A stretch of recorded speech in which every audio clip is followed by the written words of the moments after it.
안녕하세요. 동행쌤입니다. 먼저 구독과 좋아요 부탁드립니다. 고맙습니다. 오늘은 이혼 관련 내용입니다. 부부 중 이혼하는 경우가 있습니다. 외도로, 가정폭력으로, 경제적 문제로, 성격 차이로, 성적 차이로, 종교적 이유로 이혼하는 부부가 있습니다. 우리가 결혼을 빠르게 하더라도 준비는 하듯이 이혼도 갑자기 하는 경우는 거의 없습니다. 이혼이란 말이 부부의 입에서 나온 이후 부부는 적어도 수개월 이상 이혼이란 이슈를 가지고 서로 밀고 당기다가 이혼에 이르죠. 많은 부부는 부부 갈등 속에 있는 경우와 이혼에 대한 유혹 및 욕망에 빠질 경우 이혼만 하면 행복과 자유가 찾아온다고 생각합니다. 과연 그럴까요? 이혼만 하면 고생 끝, 행복 시작일까요? 저는 아니라고 봅니다. 저는 이혼한 분들의 커뮤니티를 관찰하며 이혼 후 행복하다는 사람의 글을 거의 보지 못했습니다. 반대로 이혼 후 후회와 삶이 허물어지는 글을 봅니다. 비가 내리는 저녁이면 술잔을 기울이는 사람의 글, 생일을 맞이했는데 쓸쓸하게 혼자 생일을 맞이하는 사람의 글, 심지어 최근에 본 글 중에는 자녀가 결혼하며 동거하는 어머니 이름을 청첩장에 넣었는데 정작 따로 사는 아버지 이름은 청첩장에 넣지 않았다는 글 등 쓸쓸하고 처량한 글들이 많습니다. 그렇다고 이혼 후 재결합을 시도하지 못합니다. 첫째, 자존심 때문에도 그렇지만 둘째, 전 배우자가 이미 재혼한 경우가 있죠. 셋째, 이혼 후 사별 경우도 있습니다. 넷째, 전 배우자의 극렬한 재결합 반대도 있습니다. 따라서 이혼 후 재결합도 쉽지 않습니다. 혹 재결합을 하더라도 이혼 전 삶을 반복할 경우 두 사람의 결혼 생활은 이혼 전과 별반 차이 없죠. 고통에 고통을 더하고 아픔에 아픔을 더하며 상처에 상처를 덧나게 하는 결혼 생활을 하죠. 그런데 이혼 후 가장 현실적으로 찾아오는 것은 무엇일까요? 외로움, 고독감, 쓸쓸함, 처량함, 버림당한 느낌, 고립감 등 다양합니다. 이혼 전 서로 밀고 당기며 북적거렸던 분위기에서 이혼 후 갑자기 조용한 분위기로 확 바뀌게 되면 처음에는 자유다 하고 외치지만 조금 시간이 지나면서 현실적이니 쉽지 않습니다. 요즘 유행어로 현타를 맛보죠. 나홀로 집에 나오는 주인공 케빈이 아무도 없는 집에서 순간 충격을 받는 것과 비슷하죠. 이에 순간 당황스럽기도 하다고 말합니다. 이게 꿈인지 현실인지 혼란스럽다고 말하죠. 이것을 견디지 못하는 사람의 경우 이혼 후 후회를 많이 합니다. 특히 대인관계가 좁은 분, 인적 네트워크가 좁은 분, 이혼 후 자녀와 별도로 사는 분은 갑자기 조용해진 분위기에 잠에서 깨어나서 순간 당황한답니다. 이에 북적거리고 서로 밀고 당기며 살던 시절이 결코 나쁜 것은 아니었다는 것을 뒤늦게 깨닫죠. 그런데 이런 후회와 자책을 하기에 삶의 속도는 무서울 정도로 빠릅니다. 하루하루 살아가기가 무서울 정도로 빠르죠.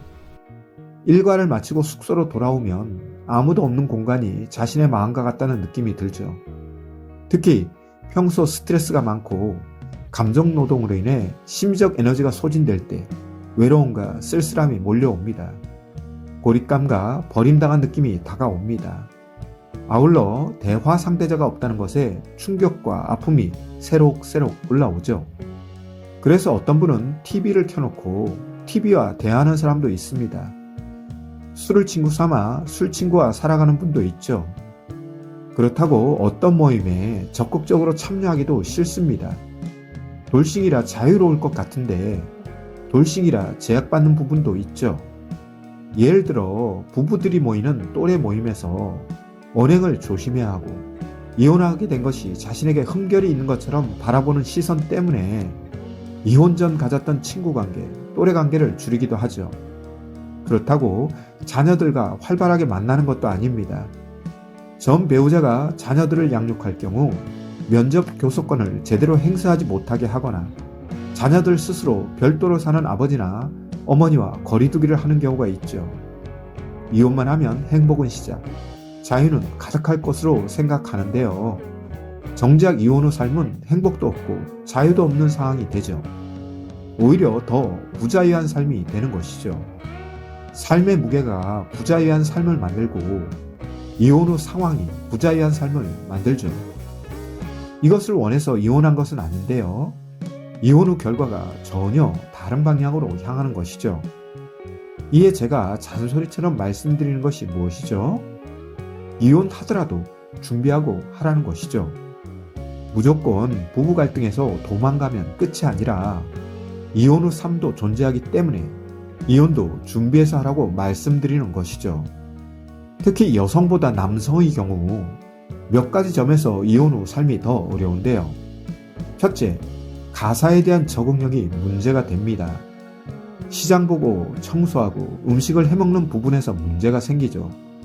자조 능력이 떨어지는 남성들의 경우 인스턴트 음식에 의존하거나 집안 정리 등을 제대로 하지 못하면서 건강 문제가 가장 시급한 문제로 부상합니다.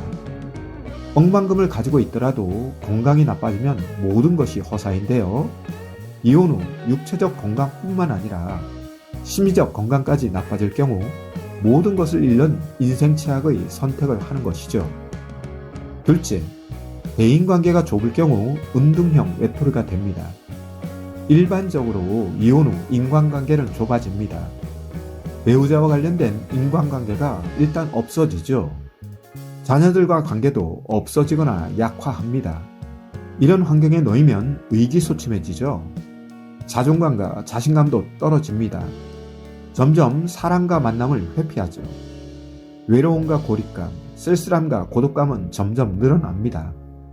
이를 달래기 위해 술을 가까이 하고 고통을 잊으려고 게임이나 도박을 하는 분도 있죠. 이에 중독 증상이 생기기도 합니다. 결혼 생활의 고통이란 혹은 제거했을 수 있으나 새로운 혹이 삶에 달라붙는 악순환이 시작하죠. 이에 이혼한 것을 후회하고 자책합니다. 마지막으로 대화 상대자가 없다는 고통에 빠집니다. 인간은 다투고 싸우더라도 대화하는 존재입니다.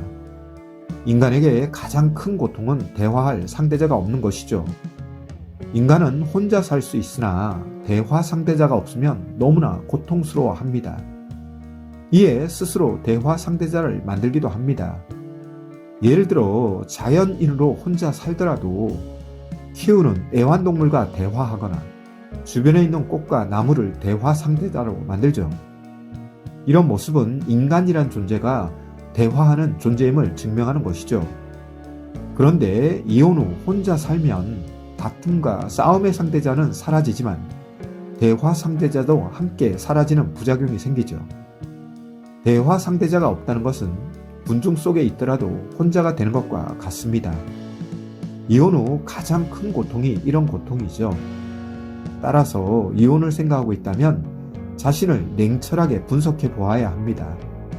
이혼 후 잘 살 수 있다는 각오나 다짐보다 자신의 성향과 성정이 이혼 후 삶에 능동적으로 수용하고 적응할 수 있는 잠재력은 있는지, 이혼 후 외로움, 쓸쓸함, 고립감, 고독감 등을 이겨내고 극복할 수 있는 대안은 있는지, 또는 가사 능력은 어느 정도이고 음식 준비나 자조 능력은 어느 정도인지 등을 세심하게 검토하고 분석하며 준비해야 합니다.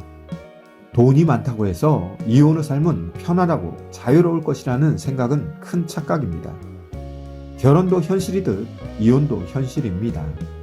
이런 점을 잘 인지하시고 이해하셔서 혹 이혼할 생각을 가진 부부라면 전문가와 함께 이혼 전 부부 상담받기를 기원합니다. 예방이 치료보다 경제적이듯이 무대책보다 미리 준비하는 것이 더 현명합니다.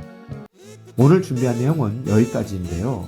도움이 되셨다면 구독과 좋아요 부탁합니다. 고맙습니다.